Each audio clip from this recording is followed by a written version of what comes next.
Hello, my name is Carol May Whittick, and welcome to Her Conversations, Tools for the Awakening Woman. HER is an acronym for Higher Energetic Resonance. This is the optimal state to embody in order to attract our highest desires. Who is the awakening woman? Well, she is a woman who's seeking a greater possibility in her reality and looking for solutions. She knows being awakened is not a lofty ideal, but a necessity. If she can transform herself, she can change the world. Her conversations will introduce you to talented women who speak to your spirituality, sensuality, and soul. They share their stories and explain how they are in service to the world. So let their words and these conversations embolden and inspire you. Ever so often I like to take a look back at all the conversations that I've had and compile a compilation episode that just includes snippets from a selection of the women that I've spoken to. So in this episode, this is going to be just that. It's a compilation of answers from the past 3 months, and there are women who I've asked them to explain higher energetic resonance and when they feel at their most her, and also talk about the best piece of advice that a woman has ever given them. Speaking about higher energetic resonance as well, it just gives you an idea that even though we're all speaking and saying that we feel at higher energetic resonance at different points or by doing different activity, ultimately it is the same thing. It's when you're in tune with yourself, it's when you feel that you're doing the thing that you want to do the most in this world without any restriction. And also there's an element of service as well. So it's not just solely about doing something for doing its sake. There's an element of helping and growing and leading and guiding other people to find that within themselves. And this is what inspired me to create Her Life Academy, which is going to be launching in February 2009. So Her Life Academy is a way that women can come on a monthly basis and get information that's going to help them find their own higher energetic resonance. So it can be, and it will be made up of a monthly meditation. So each month you'll get a meditation MP3, so you can listen to that at any point. Ideally, if you can do that on waking, even if you don't want to get out of bed, you can listen to it as well. And then also on every month, we're going to focus on a separate aspect. So for instance, there will be spirituality, there'll be sensuality, there'll be soul. And each month we'll actually dig deeper into each one of those. And then every 4th month, we'll just talk about higher energetic resonance, and it will kind of combine everything together, and then we'll start and we'll keep going forward.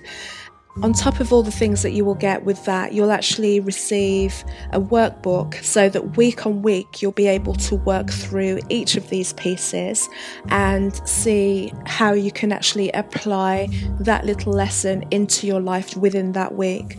Also, every month I'll be doing a webinar, so there'll be a webinar within us and we'll be able to have some questions and answers backwards and forwards.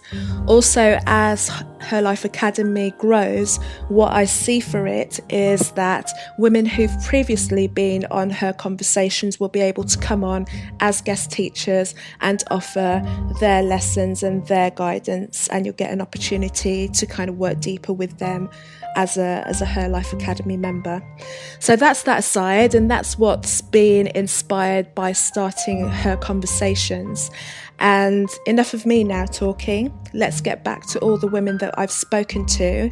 And just to give them a quick roll call, the women that I've spoken to that are in this compilation are Pashet, Atkins, Mina Adoo, Tichea Brade, Alexis Jones, Pia Kjaergaard, Kathe Izzo, Veronica Jean-Louis, Shelley, Parris, and Nehanda Truscott-Reid.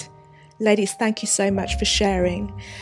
And the question that I asked all of them is, HER is an acronym for higher energetic resonance. When do you feel at your most HER? I think it's any time I feel like I'm expressing sort of uniquely who I am, I guess.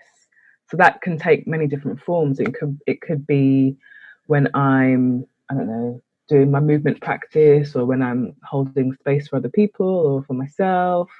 It can be when I'm just really happy. just any kind of like uniquely mine self-expression, listening to music, sharing my gifts or things that I feel I really love, that are, deep in my heart with people, and just when I'm marinating in the Mina essence, it's just you feel how you're, that resonance just raises. So I think it's really important. And I think what's interesting is that for some reason I've gone on a bit of a journey where I didn't know it was okay to do that. You know what I mean? Or I hadn't made time for it, and I didn't know it was important. But now I'm like, oh, okay, yeah. So the more you just sort of play and sort of do the things that make you who you are or make you feel yourself, that's it. That's how one can really sort of feel more resonant, feel more depth in themselves and in the world. For sure. So I think that's really important. Feel I am most her when I'm doing a session with a client. Because at that moment in time, I'm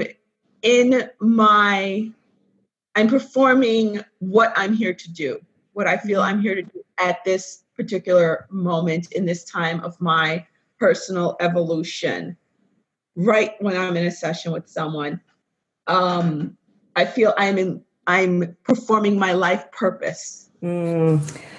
So it's a little hard to explain, but it is the best. It is the best part. It's when I'm in the flow, when there are just so many synchronicities. Yes, it's like creativity and the time flows, but I also notice it so much. I have these days where everybody I come into contact with, it was like a divine meeting. It's just amazes me. And I just know I'm just in a vibration, in the flow. And it's the favorite part of my journey. Like we'll get into, but from corporate to this magical life. And it's just the best. Definitely when I'm painting. Yes, definitely. It's not only painting, but it's when I go into my own embodied space where there is quiet around me and I have the stillness to listen. That's when I hear the higher energetic resonance. Definitely. It's something that I can create, I think, everywhere. You just have to have the time and the willingness. And you have to believe it, that there is a place like that. That would be my answer. So when I feel that I am most her is when I am operating in my divine truth, that I am in touch with my intuition, I'm trusting myself, and I'm loving myself. And so that for me is the highest form of gratitude, self-love that I can express for myself, which I feel translate into that higher energetic resonance. I feel at my most her, quite truthfully and honestly, I feel at my most her now. It's taken me a little while to get into that soft spot, but it feels really good. Okay, I'm there now. It feels really, really lovely. And it's basically just getting away from the nerves, the tension, the stresses of everyday life. And it's going into a meditative space so that you feel calm, relaxed, and actually kind of neutral. When you asked me the question previously, I was thinking, what is that? What is the higher frequency? And I know it's, and yet as human beings, we have to keep asking ourselves what this actually is. And, it could be all sorts of different things. And we express it in many different ways. But I feel that it's just a tapping into, your higher source. I feel that the easiest way to be there is to breathe. And I feel like the breathing point is, it's kind of breathing in the ethers, and you feel like you're breathing in the unknown, and yet it feels, by the time you breathe it out, it's so refreshing, and you think, I have no idea what I just breathed in there, but it's so beautiful. And I think when we get on to our day-to-day lives, we forget that we're doing this all the time. And it's actually God-given, and it's our gift to breathe, to be alive, to be experiencing the senses. I feel it the most when I am, in stillness, but it's a stillness that can be a moving stillness. It's when I'm open, and when I have the ability to really create that space for myself on a continual basis. So whether that's a morning practice or connection to nature, intimacy, and so it's that open state. Okay, when I'm creating, it's like it's when I'm downloading ideas and I'm just going with the flow. It's like when I'm in the unknown, when there's lots of possibilities, but I'm not stressing about the situation. So being okay with the unknown, that's when I feel like I'm connecting with the universe, if you like. The universe has got my back, kind of thing. And so I read a book by Gabrielle Bernstein, which was just amazing, and it really helped me to understand that whatever life's trials and tribulations, things are going to happen. Just be at peace with the unknown. So just being in the unknown. That's when I feel that I'm most her. Connecting to the femme divine, to mother. Some people say Mother Mary, some people say Mother Earth, some people say it's the moon energy, but just the femme divine energy. I find that she has found me this year, which I think is in alignment to everything that the femme divine energy is returning. But I really feel that's probably been the connecting with her in my heart inside, and focusing on certain visuals. Long story short, the femme divine energy, that's where I'm finding that her resonance. 100%, ironically, right? HER. Yeah. I am. I reflected on this, and the moments that I felt at my most her were the moments after the birth of each of my children.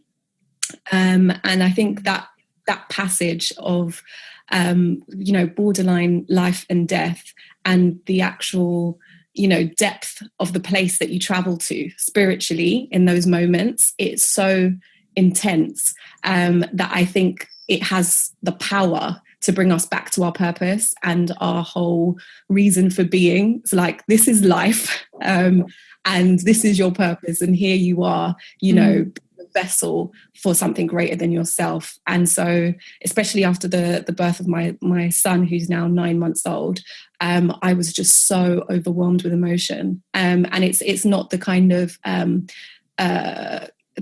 the picture that people paint where it's like, I just loved him so much. It was more just like a connection of self to source, and just feeling like, oh my gosh, like there's something greater than me, of which I am merely a vessel, and it just puts everything back into perspective. Going forward, just on a day-to-day basis, I've tried to build a practice of really mindful breastfeeding with my son. And so that last feed before I put him down to sleep, I really get quiet and calm, and just, lower my heartbeat and really just snuggle him in a really calm, loving way. And that really sets me into a really beautiful space for the rest of my evening once I put him to sleep. So and it's a similar feeling to doing a shavasana at the end of a yoga session, like, when you've moved your body and then you reap benefits of that relaxation, that warmth, that resonance. That those are the spaces that I just love to be in. So, yeah. And in this section, I'm just going to give you now a compilation of all of the women answering the question, what was the best piece of advice a woman has ever given to you? Well, interestingly enough, it's something that Guru Jagat actually said to a group recently, but it's been, I've been told this from everyone from my grandmother to a few other kind of older, crankier, tougher women in my life, is like, handle it. You know, in some form. And the way I take that, like, it's like also in like some of these like indigenous cultures that I've been part of, you know, like part of it is the stoicism that is not part of my upbringing in the United States, of like you just like quiet, like just like committing to something difficult and like really rising above and like connecting in a spiritual way. So, I wrote down, I said, about the rigors of my assignment, you know, like to handle it. Like if I want to go big, or I feel like to go big is to like to find practices that enable me to like hold that and not get caught up in how uncomfortable I am, basically. So it's like, but basically the advice is handle it. And that's like really, Guru Jagat said that and it sounded just like my grandmother. And I was like, really, it's just, and my grandmother was really strong, and she was, you know, just like a bookkeeper and a seamstress, and she wasn't, you know, she didn't have a mission to take over the world, but she, you know, was a widow really young, and she was the matriarch of a long, you know, like many generation, like big family, and she like stuck with it. I was very close to her till she died. And thinking of her. Yeah, my mum. It's going to sound really cliche, but you know what you talked about earlier about she would say the time is now. We're in such an amazing time. So when I would think about or talk to her about doing various different things, she'd be like, "Yeah, go for it. The time is now. You've got the support of everyone." Do you know what I mean? If I want to do anything, I can research it on the internet, or if I just want to do anything, the time is now. We've got a free voice. We can just say what we want, do what we want, and we're just so blessed to live in this day and age, really. So yes, my mother, and also there's something that's come up a couple of times actually this year. It was a quote by a lady called Madeleine Albright. So I don't know if you've heard this. There's a special place in hell for women who don't help other women, which I absolutely love, because I just want to help as many people as possible. And through my career, like, it has, sad to say, it has been women who have been the people that kind of hold you down, which is really, really sad. And I've spoken to a lot of people, and they've had the same kind of experience. That as women, I don't want to stereotype. It's terrible to stereotype, but we don't support each other as women, and I really want to encourage that. There's enough for everyone. Let's build each other up. I think it was the one who opened into my artist, who saw that I'm an artist inside. The advice she gave me, or she just told me that, Pia, in this session, what we are doing, we are keeping this space into your soul open. That's the best advice I had to know, like, to, how can I explain, to keep opening up into, so it doesn't close back. Keep it open. Yeah. And I could feel, because it's so easy to feel this, to suddenly sometimes now I get it all the time, but before in my life, I knew there was something, and then it closed. Closed. And now I just practicing opening my heart. Yeah. I will say, for me, it's been a combination. It's so many, but it's really the permission to show up authentically who I've been called to be, and to be unapologetic about it, to be okay with that.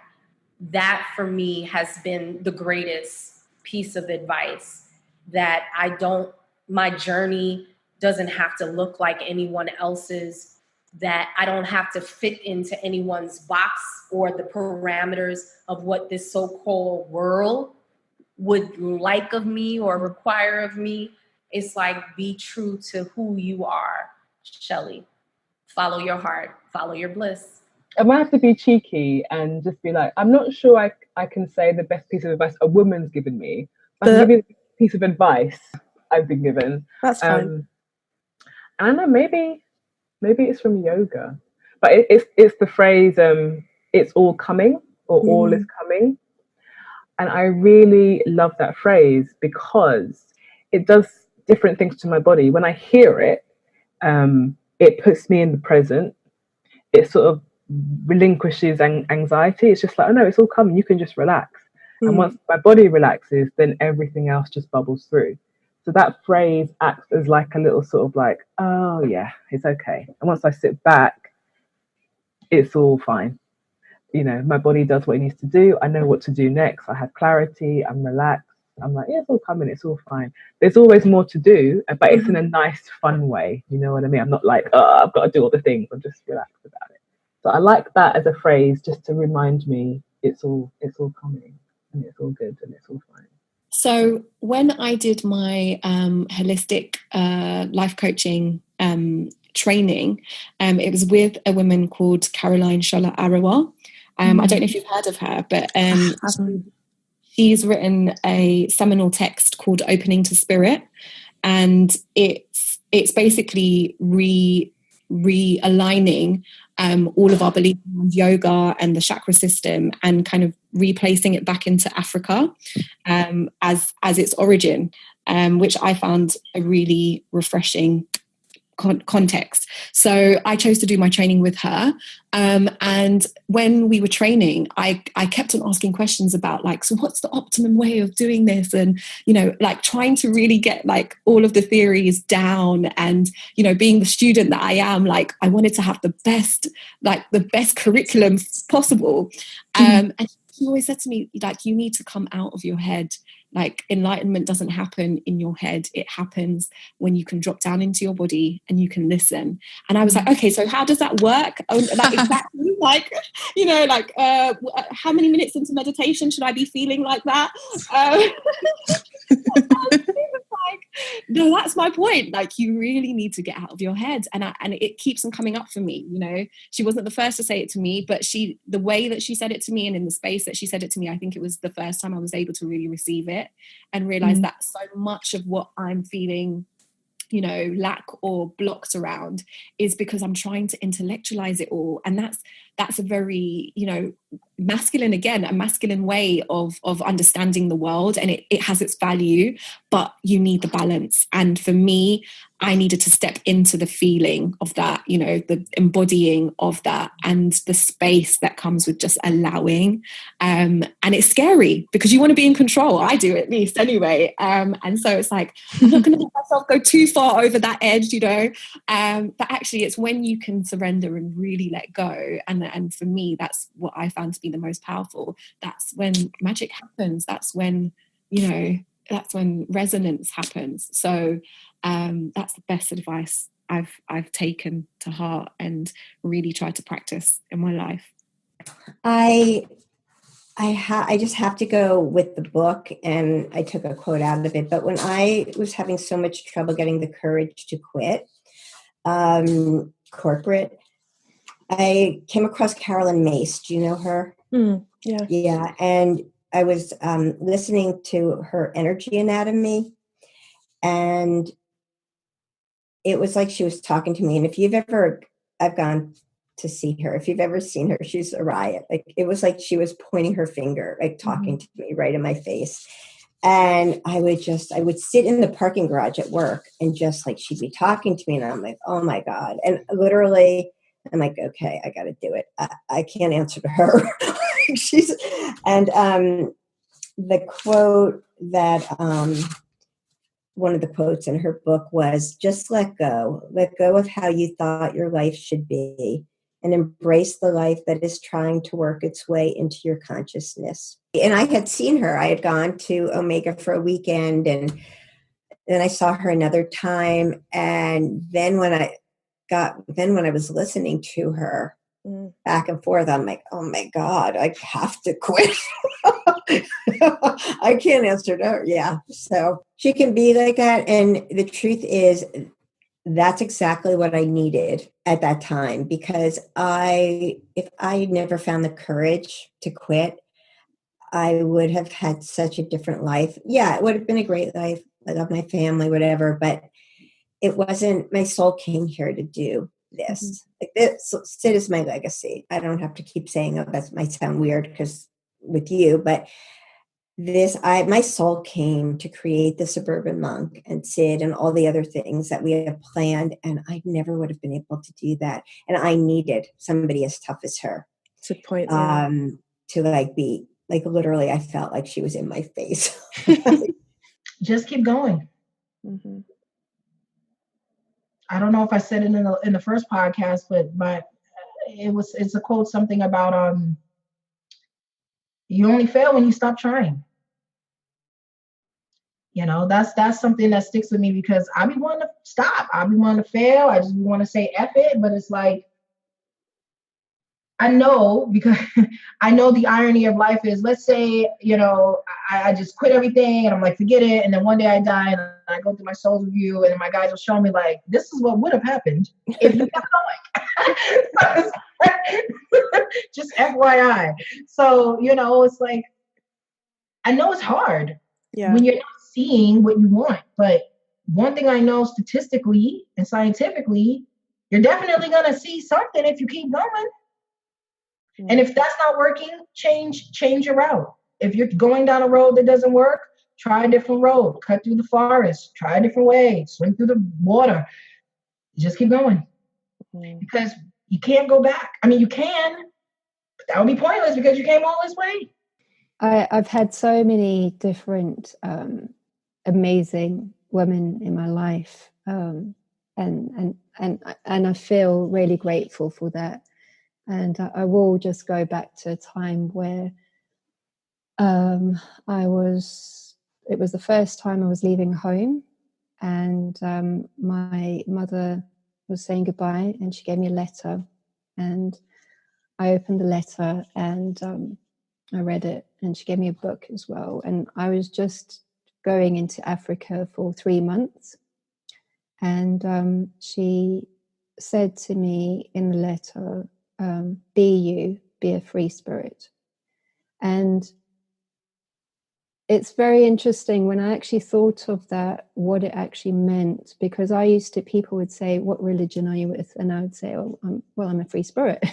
And it was such a lovely, that was even freeing in itself, because I didn't feel like I'm necessarily tied to anything. I think many religions are very beautiful, and I felt like I was taking pieces of what I felt resonated with me.